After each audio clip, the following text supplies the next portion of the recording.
بسم اللہ الرحمن الرحیم۔ السلام علیکم ورحمۃ اللہ۔ میں آئی وائی اس کی طرف سے مخاطب ہوں اور آج آپ کو اسلامیات کی سورۃ الانفال کی آیت نمبر 41 سے آیت نمبر 58 تک پڑھاؤں گا۔ آیت نمبر 41 سے آیت نمبر 58 تک میں آج آپ کو پڑھاؤں گا۔ سب سے پہلے چند باتیں غور سے سنیں۔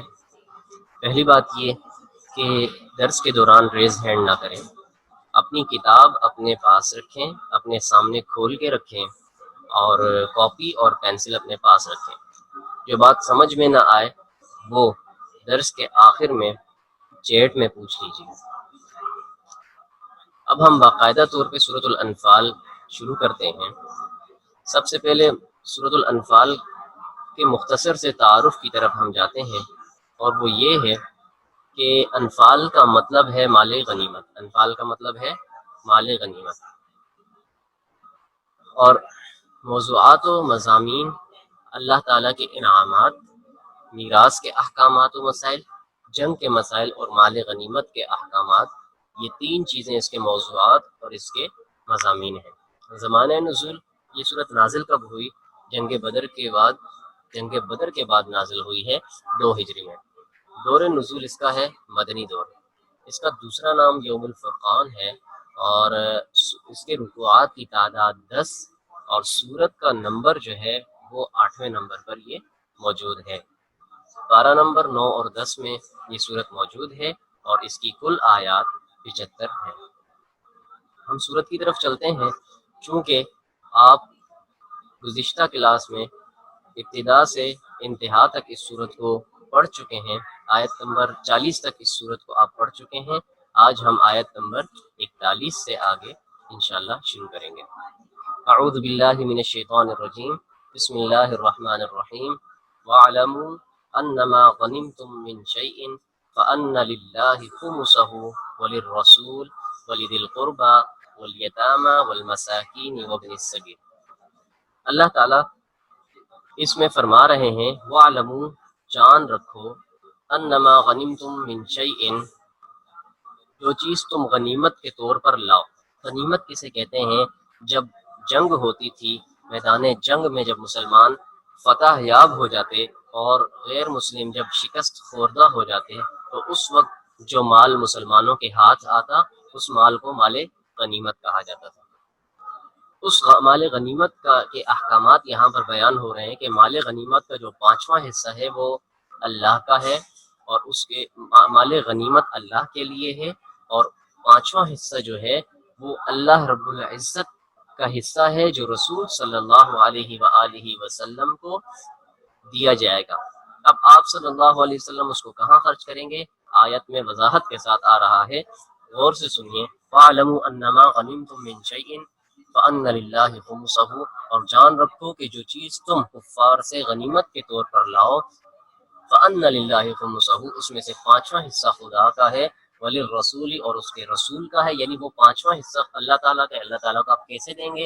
حضور صلی اللہ علیہ وسلم پر خرچ کیا جائے، وَلِذِي الْقُرْبَى، قرابت داروں پر جو رشتہ دار ہیں ان پر خرچ کیا جائے، وَالْيَتَامَى، اور یتیموں پر خرچ کیا جائے، وَالْمَسَاكِينَ، اور محتاجوں پر خرچ کیا جائے، وَابْنِ السَّبِيلِ، ابن سبیل کہا جاتا ہے مسافر کو، اور مسافروں پر خرچ کیا جائے۔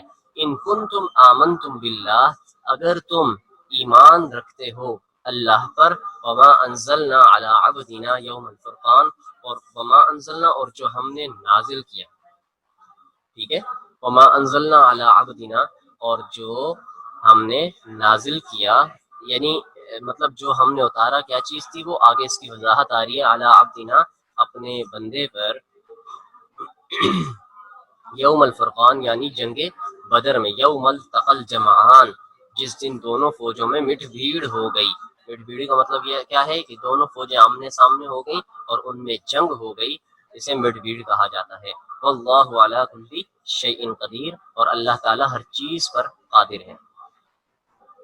اذ انتم بالعدوۃ الدنیا، دیکھیں یہاں پر جو پچھلی آیت میں یوم الفرقان کا ذکر ہوا ہے، یوم الفرقان سے مراد کیا ہے؟ یوم الفرقان سے مراد فرق کرنے والا دن۔ یوم الفرقان کہا جاتا ہے فرق کرنے والا دن، فیصلہ کرنے والا دن۔ فرق کرنے والا دن مطلب کیا ہے؟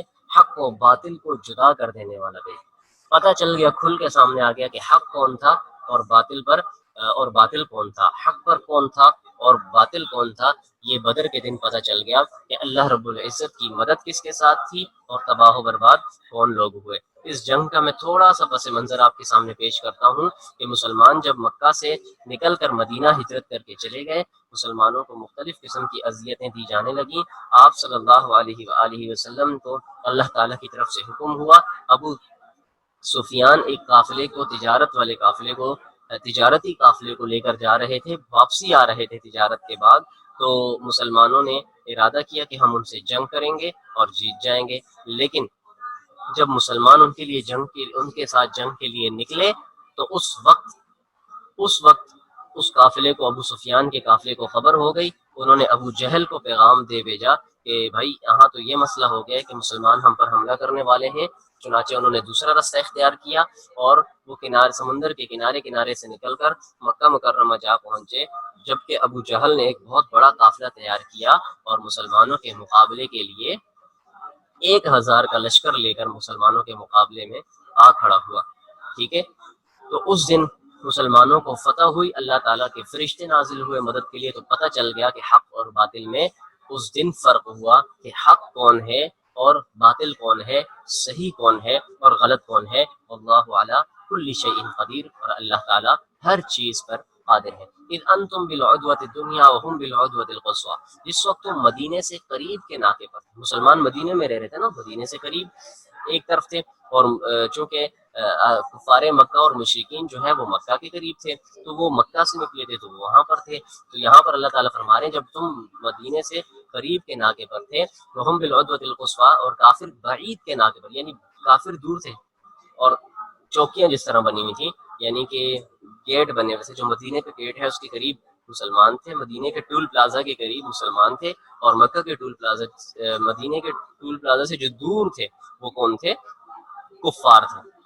اذ انتم بالعدوۃ الدنیا، جس وقت تم مدینے سے قریب کے ناکے پر تھے، وہم بالعدوۃ القصویٰ، اور کافر بعید یعنی دور کے ناکے پر، اور والرکب اسفل منکم، اور قافلہ تم سے نیچے اتر گیا تھا، وَلَوْ تَوَاعَدْتُمْ لَاخْتَلَفْتُمْ فِي الْمِيعَادِ، یہاں پر یہ بتایا جا رہا ہے کہ یہ جنگ جو ہے یہ کوئی پری پلان نہیں تھا، یہ منصوبہ پری پلان نہیں تھا، بلکہ یہ کیا تھا، یہ اچانک ہوئی تھی۔ مسلمانوں نے حملہ کرنا تھا تجارتی قافلے پر، وہاں سے کفار ان کے مقابلے میں اسلحے سے لیس ہو کر مسلمانوں کے مقابلے میں آ گئے تھے۔ ٹھیک ہے، اچھا پھر کیا ہوا؟ پھر یہ ہوا کہ اللہ تعالیٰ نے فرمایا کہ اگر یہ پری پلان نہ ہوتا تو مشکل ہو جاتی۔ کیوں؟ مسلمان 313 تھے، جو مسلمانوں کے ساتھ منافقین نکلے تھے، جب انہوں نے سنا کہ قافلے پر حملہ ہو رہا ہے جو کہ تجارتی ہے، خوش ہوئے، چلو بھائی یہ تو آج تو بس مزے ہو جائیں گے اور بہت سارا مال ہاتھ لگ جائے گا۔ لیکن جب انہیں پتہ چلا کہ ابو جہل 1000 لوگوں کو لے کر 313 کے مقابلے میں آ رہے، یعنی ایک مسلمان کے مقابلے میں 3 بندے کفار کے لڑائی کریں گے، 3 بندوں کا ایک بندے کے ساتھ مقابلہ ہوگا، تو اس وقت ان کے ہاتھ پاؤں پڑ گئے اور وہ نبی علیہ السلام کا ساتھ چھوڑ گئے۔ انہوں نے کیسی باتیں کی، وہ آگے انشاءاللہ آیات میں آئے گی تو میں بتاؤں گا۔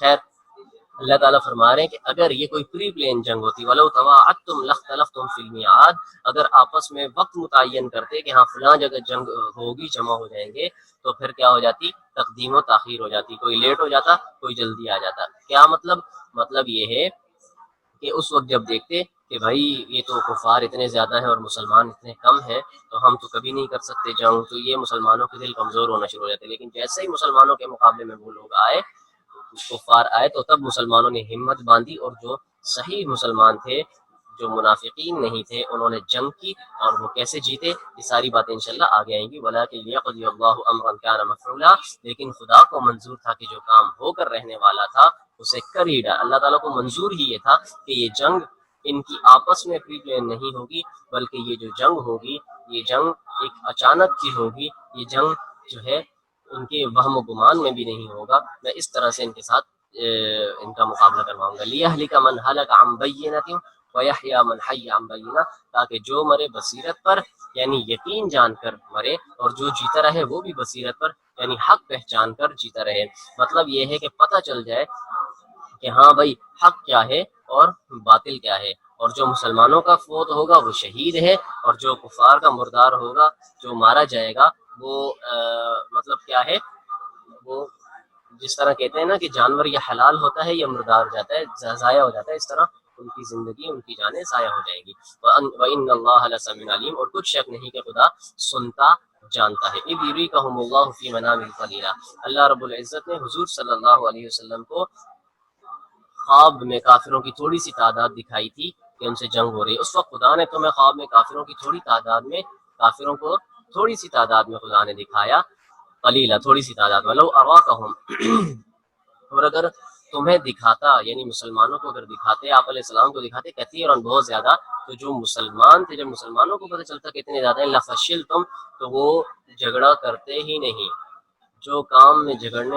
اچھا تو جی چھوڑ دیتے، یعنی کہ وہ ہاتھ پاؤں ڈال دیتے، ہتھیار ڈال دیتے کہ ہم تو ان سے لڑ ہی نہیں سکتے، اتنے زیادہ ہم اتنے کم ہیں، ولا تنازعتم فی الامر، اور کام میں جھگڑنے لگتے، یعنی اس معاملے میں جھگڑنے لگتے کہ بھئی ہم تو جنگ نہیں کریں گے آپس میں، یہ باتیں کرنے لگتے کہ وہ تو اتنے زیادہ ہم اتنے کم ہیں، ولکن اللہ سلم، لیکن خدا نے تمہیں اس سے بچا لیا، انہ علیم بذات الصدور، بے شک وہ سینوں کی باتوں تک سے واقف ہے، وَإِذْ يُرِيكُمُوهُمْ، سینوں کی باتوں تک سے واقف کا کیا مطلب ہے کہ دلوں کے احوال اللہ تعالیٰ جانتے ہیں کہ دل میں کیا چل رہا ہے، انسان کے دل میں کیا چل رہا ہے، انسان اب کیا کرنا چاہ رہا ہے۔ وَإِذْ يُرِيكُمُوهُمْ إِذِ الْتَقَيْتُمْ فِي أَعْيُنِكُمْ قَلِيلًا، اور اس وقت جب تم ایک دوسرے کے مقابل ہوئے تو کافروں کو تمہاری نظروں میں تھوڑا کر کے دکھاتا تھا، اور تم کو ان کی نگاہوں میں تھوڑا کر کے دکھاتا تھا، تاکہ خدا کو جو کام کرنا منظور تھا اس کو کر ڈالے۔ پہلے اس کا ترجمہ سمجھیں، پھر ہم آیت کے ساتھ اس کا ترجمہ کریں گے۔ دیکھیں، کفار کو لگ رہا تھا کہ مسلمان تھوڑے سے ہیں، اور مسلمانوں کو جو خواب میں دکھایا گیا تھا، یہ دکھایا گیا تھا کفار تھوڑے تو مقابلے کے لیے رضامند تھے، لیکن مسلمان جب کافروں کو پتہ چلا کہ یہ 313، انہوں نے کہا ہو دیکھنا ہم تو ان کو ختم کر دیں گے، مگر جب جنگ ہوئی تو اللہ تعالیٰ نے فرشتوں کو نازل کیا، جب فرشتوں کو نازل کیا تو وہ ختم ہو گئے، تباہ ہو گئے، جتنے کفار تھے وہ بہت سارے 70 سردار مارے گئے، اور 70 ان کے جو ہے وہ قید ہو گئے، اس طرح سے بہت ساری انہیں ذلت اٹھانی پڑی۔ وَلَٰكِن لِيَقْضِيَ اللَّهُ أَمْرًا كَانَ مَفْعُولًا، اللہ تعالیٰ، اچھا جی، یہ ہے فی اعینہم اذ التقی واذ یریکموہم اذ التقیتم فی اعینکم، اور اس وقت جب تم ایک دوسرے کے مقابل ہوئے تو کافروں کو فی اعینکم قلیلا، تو کافر تمہاری نظر میں تھوڑے تھے، ویقللکم فی اعینہم، اور تم کافروں کی نظر میں تھوڑے تھے، یعنی تھوڑا کر کے دکھا دیا کہ تھوڑی سی تعداد یہ ہمارا کیا بگاڑ دے گی، لیقضی اللہ امرا کان مفعولا، تاکہ خدا کو جو کام کرنا منظور تھا اس کو کر ڈالے۔ اللہ تعالیٰ کیا منظور تھا؟ ان کے بڑے بڑے سرداروں کو ذلت اور ان کی موت مقصود تھی، تو اللہ رب العزت نے وہ کر دیا۔ وَإِلَى اللَّهِ تَرْجَعُ الْأُمُورُ، اور سب کاموں کا رجوع خدا ہی کی طرف ہے، یعنی ہر کام کرنے والی ذات کس کی ہے؟ اللہ تعالیٰ ہی کی ہے۔ یا ایھا الذین آمنوا اذا لقیتم فئۃ، مومنوں کو یہاں پر ایک حکم دیا جا رہا ہے کہ اے ایمان والو، جب تم لشکروں سے ملو، یعنی جب تمہارا مقابلہ کسی جماعت سے ہو، فاثبتوا، ثابت قدم رہو، بھاگنا نہیں ہے، جنگ سے بھاگنا، جنگ سے پیٹ پھیر کے بھاگنا حرام اور ناجائز ہے۔ واذکروا اللہ کثیرا لعلکم تفلحون، اور اللہ تعالیٰ کا خوب ذکر کرو تاکہ تم کامیاب ہو جاؤ۔ وَأَطِیعُوا اللَّهَ وَرَسُولَهُ، اللہ اور اس کے رسول کی اطاعت کرو، جو حکم دے اس کو مانو۔ وَلَا تَنَازَعُوا، جھگڑا نہ کرو، فَتَفْشَلُوا، اگر جھگڑا کرو گے تو تم بزدل ہو جاؤ گے، فتفشلوا، آپس میں اگر لڑنے پڑ جاؤ گے کہ نہیں ہم نہیں، جنگ نہیں کرنی، یہ وہ فلاں اس طرح کی باتیں، تو کمزور ہو جاؤ گے۔ وَتَذْهَبَ رِيحُكُمْ، اور جو تمہاری ٹھاٹ باٹ ہے اور جو تمہاری شان اور روب ہے وہ ختم ہو جائے گا۔ وَاصْبِرُوا، اور صبر کرو، ان اللہ مع الصابرین، بہت دفعہ سنا اور پڑھا ہے آپ نے، ان اللہ مع الصابرین، بے شک بلا شبہ اللہ تعالیٰ صبر کرنے والوں کا مددگار ہے، صبر کرنے والوں کے ساتھ ہے۔ وَلَا تَكُونُوا كَالَّذِينَ، ان لوگوں کی طرح نہ ہو، خرجوا، جو نکلے، من دیارہم، خرجوا من دیارہم، ان لوگوں کی طرح نہ ہو جو نکلے اپنے گھروں سے، بطرن، کس لیے نکلے تھے؟ اتراتے ہوئے نکلے تھے، اتراتے ہوئے کہ دیکھ لو اتنے چھوٹے سے ہیں، اتنے تھوڑے سے ہیں، ہم ان کو ابھی ختم کر کے آتے ہیں۔ وَرِئَاءَ النَّاسِ، اور لوگوں کو دکھلاتے ہوئے نکلے کہ دیکھ لو ہم جنگ کرنے جا رہے ہیں، مسلمانوں کو ختم کر کے آئیں گے۔ وَيَصُدُّونَ، اور روکتے تھے، عن سبیل اللہ، اللہ کے راستے سے، یعنی جب ابو جہل کو پتہ چلا نا تو ابو جہل گھر سے نکل گئے۔ جب ابو جہل کو پتہ چلا کہ اس طرح سے جنگ ہو رہی ہے تو ابو جہل کیا ہوا، وہاں سے نکلے اور نکلتے ہوئے انہوں نے کیا کیا، انہوں نے کہا کہ آج ہم جو ہے نا مکہ کے، آج ہم بدر کے کنویں پر جائیں گے اور وہاں سے پانی پیئیں گے، وہاں پر 3 دن تک ہم اونٹ ذبح کرتے رہیں گے، دعوتیں کرتے رہیں گے اور مسلمانوں کو کیا کریں گے، ہم ختم کر کے لوٹیں گے۔ لیکن اللہ رب العزت نے کیا کیا، اللہ رب العزت نے ان کو اتنا رسوا کیا، اتنا رسوا کر دیا کہ وہ کسی کام کے قابل نہ رہے۔ ٹھیک ہے، اچھا آگے چلتے ہیں۔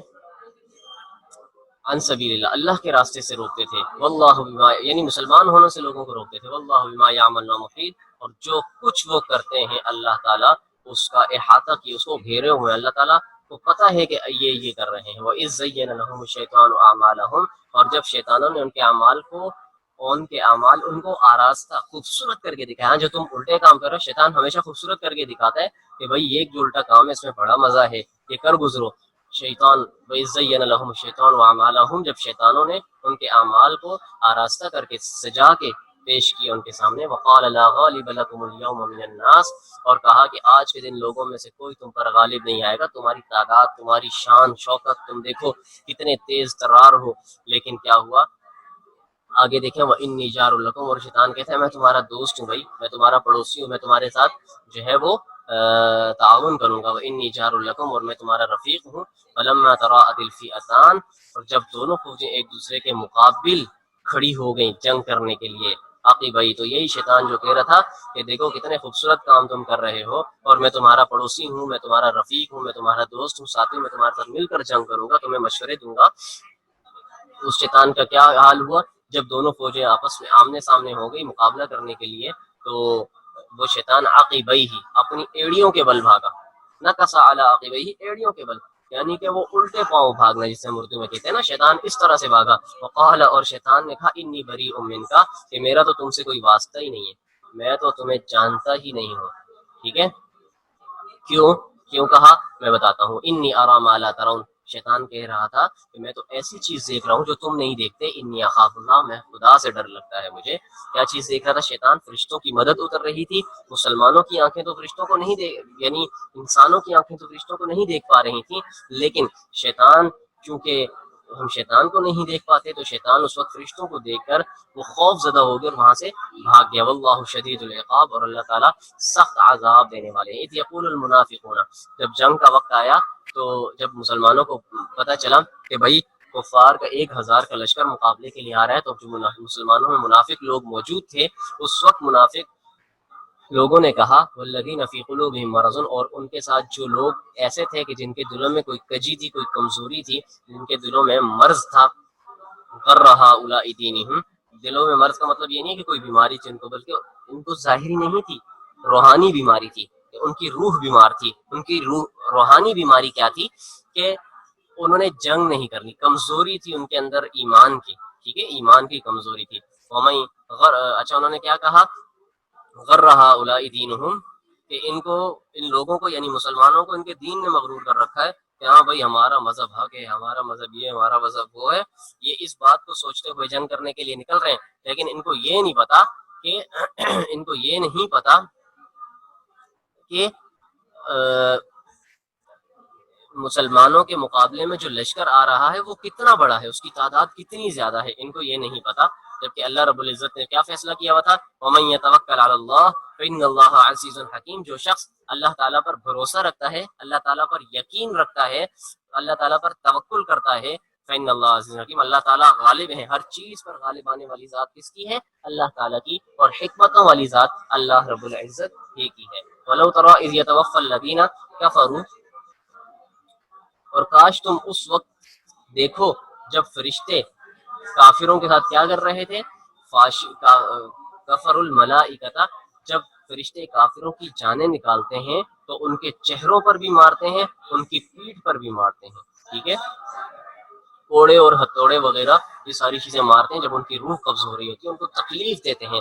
وذوقوا عذاب الحریق، اور چکھو عذاب الحریق، آگ کا عذاب، جلانے والی آگ کا عذاب چکھو۔ اصل میں یہ ہے کہ دیکھو دنیا میں جب وہ لوگ مر رہے ہوتے ہیں، ان کی روح نکل رہی ہوتی ہے کفار کی، تو اس وقت فرشتے ان کی پٹائی کر رہے ہوتے ہیں، ٹھیک ہے، ان کے چہروں پہ بھی مار رہے ہوتے ہیں، ان کی پیٹھوں پہ بھی مار رہے ہوتے ہیں، کوڑے مار رہے ہوتے ہیں، ڈنڈے مار رہے ہوتے ہیں، ہتھوڑے مار رہے ہوتے ہیں، اور ساتھ میں یہ کہتے ہیں کہ یہ تو ابھی تمہیں یہاں عذاب مل رہا ہے، اس کے بعد تو تمہارے لیے آگ کا عذاب آگے تیار ہے۔ ذالک بما قدمت ایدیکم، یہ کس چیز کی سزا ہے؟ جو تمہارے ہاتھوں نے آگے بھیجا ہے، جو تم نے اپنے ہاتھوں سے کام کیے ہیں، غلط اعمال کر کے آگے بھیجے ہیں، یہ اس کی سزا ہے، اس کی وجہ سے یہ سب تمہیں مل رہا ہے۔ وَأَنَّ اللَّهَ لَيْسَ بِظَلَّامٍ لِّلْعَبِيدِ، اور یہ جان رکھو کہ اللہ تعالیٰ بندوں پر ظلم نہیں کرتے، بلکہ بندے خود اپنے آپ پر ظلم کرتے ہیں۔ كَدَأْبِ آلِ فِرْعَوْنَ وَالَّذِينَ مِن قَبْلِهِمْ، جیسا حال فرعونیوں کا، یعنی فرعونیوں کا کیسا حال ہوا تھا، کدأب آل فرعون، آل فرعون کا کیا حال ہوا تھا، والذین من قبلہم، اور ان سے پہلے جو نافرمان لوگ تھے ان کا کیا حال ہوا تھا، سب پتہ ہے، آپ لوگوں نے پڑھا ہوا ہے۔ کفروا بآیات اللہ، انہوں نے اللہ تعالیٰ کی آیات کو جھٹلایا تھا، اللہ تعالیٰ کی نشانیوں کو جھٹلایا تھا۔ فاخذہم اللہ بذنوبہم، اللہ تعالیٰ نے ان کو ان کے گناہوں کی سزا میں تو پکڑا تھا، اللہ تعالیٰ سے کوئی ان کی ذاتی دشمنی تو نہیں تھی، ٹھیک ہے، بلکہ انہوں نے ایمان نہیں لایا، انہوں نے اللہ رب العزت کی آیات کو نہیں مانا، تو انبیاء کو جھٹلایا، قتل کرنے کے در پہ ہوئے، تو اللہ تعالیٰ نے ان کو گناہوں کی سزا کی وجہ سے کیا کیا، پکڑ لیا، سزائیں دی، ٹھیک ہے، اور انہیں دنیا میں ہی عبرت کا نشان، آج فرعون کو دیکھ لیں، عبرت کا نشان بنا دیا۔ ان اللہ قوی شدید العقاب، بے شک اللہ تعالیٰ زبردست، بہترین اور سخت عذاب دینے والے، یعنی اللہ تعالیٰ غالب ہیں، قوی ہیں، بہت بہت زیادہ غالب ہیں، شدید العقاب، سخت عذاب دینے والے ہیں۔ ذالک بان اللہ لم یکن مغیرا نعمۃ انعمها، یہ اس لیے کہ جو نعمت خدا کسی قوم کو دیا کرتا ہے، اللہ تعالیٰ نے ان قوموں کو بہت ساری نعمتوں سے نوازا۔ آپ دیکھیں آج بھی مصر میں اگر آپ جائیں تو پہاڑوں کو تراش تراش کر رہنے والی وہ قومیں تھیں، ٹھیک ہے، ذالک بان اللہ لم یکن مغیرا نعمۃ انعمها علی قوم حتی یغیروا ما بانفسہم، اس لیے کہ جو نعمت خدا کسی قوم کو دیا کرتا ہے، جب تک وہ خود اپنے دلوں کی حالت نہ بدل ڈالیں، خدا اسے نہیں بدلا کرتا۔ جب تک مسلمان، جب تک کوئی بھی قوم اپنے دلوں کو سیدھا نہیں کرے گی، اپنے دلوں کی صفائی نہیں کریں گی، اللہ تعالیٰ ان کی حالت کو نہیں بدلیں گے۔ اس آیت میں اللہ تعالیٰ نے صاف اعلان کر دیا، چاہے وہ کوئی بھی قوم ہے، وہ پاکستانی ہے، وہ ہندوستانی ہے، وہ ساؤتھ افریقہ میں کسی بھی جگہ کے رہنے والے ہیں، وہ ایشیا میں کسی بھی جگہ کے رہنے والے ہیں، وہ یورپ میں کسی بھی جگہ، مطلب کہیں بھی رہنے والے لوگ ہوں، قوم ہو، جب وہ سیدھے اعمال پر، نیک اعمال پر آ جاتی ہیں، اپنی حالت کی خود فکر کرتی ہے، تو اللہ تعالیٰ بھی اس قوم کی فکر فرماتے ہیں، اللہ تعالیٰ بھی اس قوم کی حالت کو بدلتے ہیں۔ وَأَنَّ اللَّهَ سَمِيعٌ عَلِيمٌ، اور بے شک اللہ تعالیٰ سنتا جانتا ہے، ہر چیز سنتے ہیں، ہر چیز بہترین انداز میں جانتے ہیں۔ کدأب آل فرعون، جیسا حال فرعونیوں اور ان سے پہلے، کدأب آل فرعون، فرعون کی آل، یعنی فرعون کی جو آل تھی، اہل و عیال تھے، ان کا حال اور ان سے پہلے لوگوں کا جو حال کیا تھا، کذبوا بآیات ربہم فاہلکناہم بذنوبہم، کہ انہوں نے اللہ تعالیٰ کی، اپنے رب کی آیات کو جھٹلایا تھا، ہم نے ان کو ہلاک کیا ان کے گناہوں کی وجہ سے، فاغرقنا آل فرعون، اور ہم نے آل فرعون کو غرق کیا، ڈبو دیا، ڈبو کے مارا، وکل کانوا ظالمین، اور وہ سب ظالم تھے۔ ان شر الدواب، بے شک بدترین جانور، سب سے برے جانور، عند اللہ، اللہ کے نزدیک، یاد رکھنا، غور سے سننا، ان شر الدواب عند اللہ، بے شک سب سے بدتر خدا کے نزدیک جانداروں میں، دیکھیں جانور عام اصطلاح میں اسے کہتے ہیں جو چیز جان رکھتی ہو، فارسی میں ور کہتے ہیں جان رکھنے والی چیز کو، جانور، جس چیز کے اندر جان موجود ہو اسے جاندار کہا جاتا ہے، جانور کہا جاتا ہے۔ ہم لوگ تو عام طور پہ مویشیوں کے لیے یہ چیز استعمال کرتے ہیں نا، جبکہ اللہ تعالیٰ نے تو انسانوں کے لیے بھی قرآن مجید میں فرمایا، وما من دابۃ فی الارض، دابہ چوپایا، رینگنے والا، زمین پر چلنے والا، ٹھیک ہے، ان سب کو دابہ میں شامل کیا۔ خیر، جانداروں میں سے سب سے بدتر خدا کے نزدیک وہ لوگ ہیں، ان شر الدواب، سب سے بری مخلوق، سب سے بری مخلوق کہہ دیں آپ اللہ تعالیٰ کے نزدیک۔ یہاں پر پگ کا ذکر نہیں ہوا، یہاں پر ڈوگ کا ذکر نہیں ہوا، یہاں پر کتے اور خنزیر کا ذکر نہیں ہے، یہاں پر کسی کیڑے مکوڑے کا ذکر نہیں ہے، دو ہاتھوں دو پیروں والے انسان کا ذکر ہو رہا ہے۔ کون سا انسان؟ جو اسلام قبول نہیں کرتا، جو اسلام کی تعلیمات پر عمل نہیں کرتا، اللہ تعالیٰ نے فرمایا جو اسلام کو جھٹلاتا ہے وہ سب سے بدترین جاندار ہے. ان شر الدواب عند اللہ الذین کفروا، اللہ تعالیٰ کے نزدیک سب سے بدتر جانور وہ لوگ ہیں، سب سے بدتر جاندار وہ لوگ ہیں جو کافر ہیں، کفروا جنہوں نے کفر کیا، فہم لا یؤمنون سو وہ ایمان نہیں لاتے. اگر وہ ایمان لے آئیں اللہ کے نزدیک بہترین انسان بن سکتے ہیں. اگر انسان، عزیز طلباء و طالبات میری بات کو غور سے سنیے گا، اس پر عمل کرنے کی نیت سے سنیے گا، آپ غور سے سنیے گا، سمجھیے گا اس بات کو جو میں کرنے جا رہا ہوں. اگر انسان نیک اعمال کرے تو فرشتوں سے اوپر جا سکتا ہے. فرشتے ایسی مخلوق ہیں جس سے کبھی کوئی گناہ صادر نہیں ہو سکتا. اگر انسان محنت کرے، کوشش کرے اور اللہ رب العزت کا قرب حاصل کرنے کی چاہت رکھے تو وہ فرشتوں سے کیا اوپر جا سکتا ہے، فرشتوں سے زیادہ اللہ تعالیٰ کا مقرب ہو سکتا ہے. لیکن اگر وہی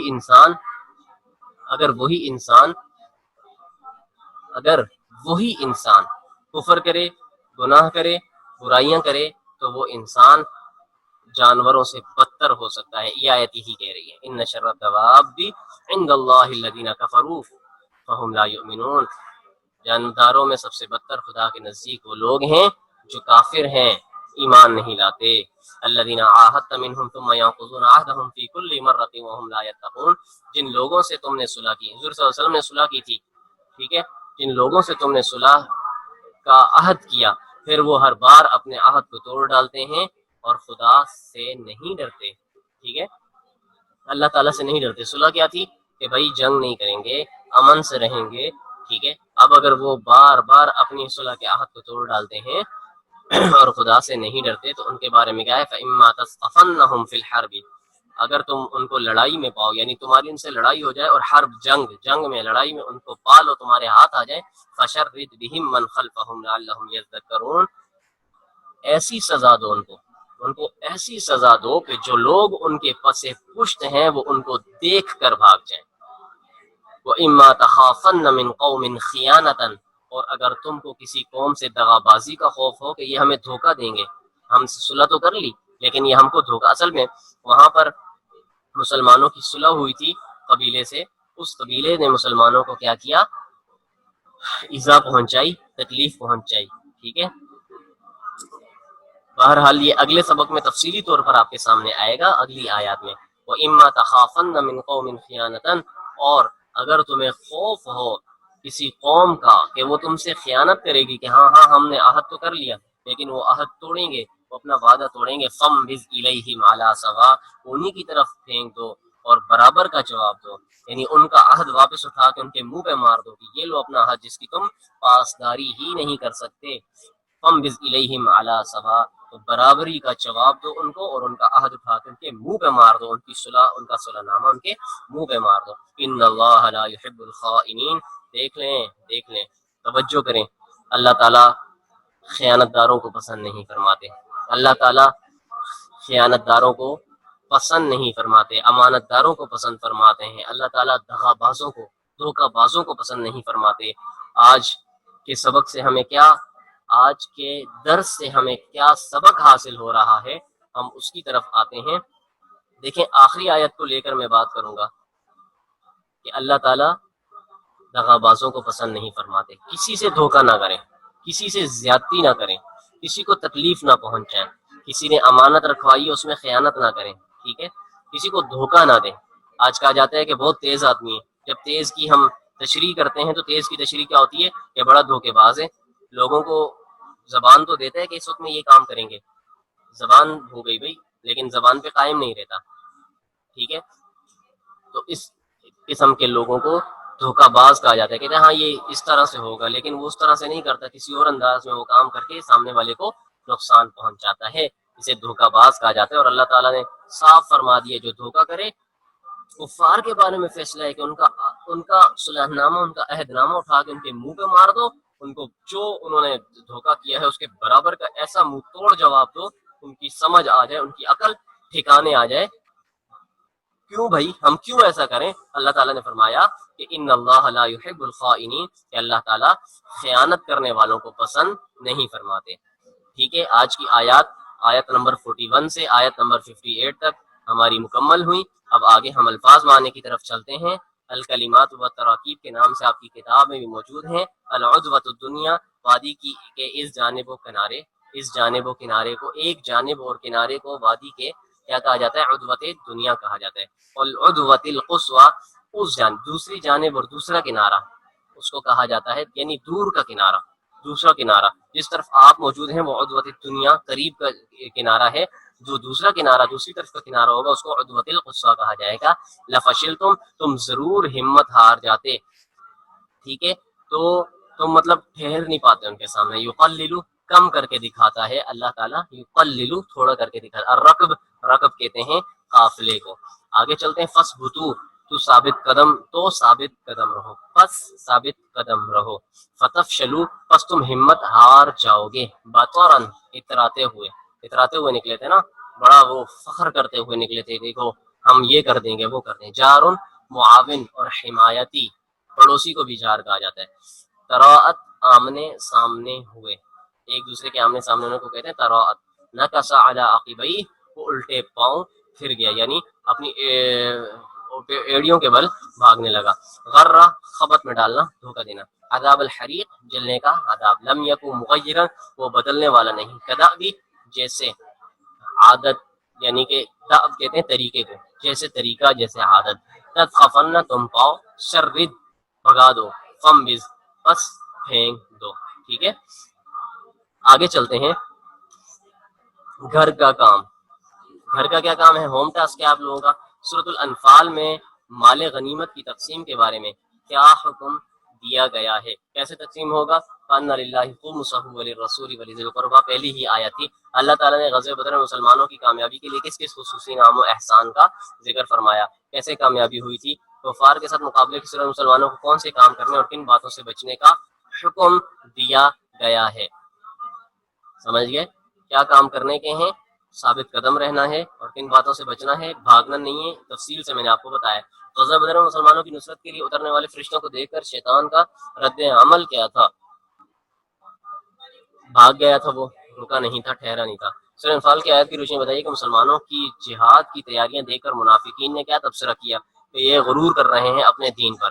کفار کی جانب سے آج شکنی کی صورت میں اللہ تعالیٰ نے نبی کریم صلی اللہ علیہ وسلم کو کیا ہدایات کی تھیں؟ اللہ تعالیٰ نے کیا فرمایا تھا؟ ان کا عہد ان کے منہ پہ مار دو، اور کیا کرو؟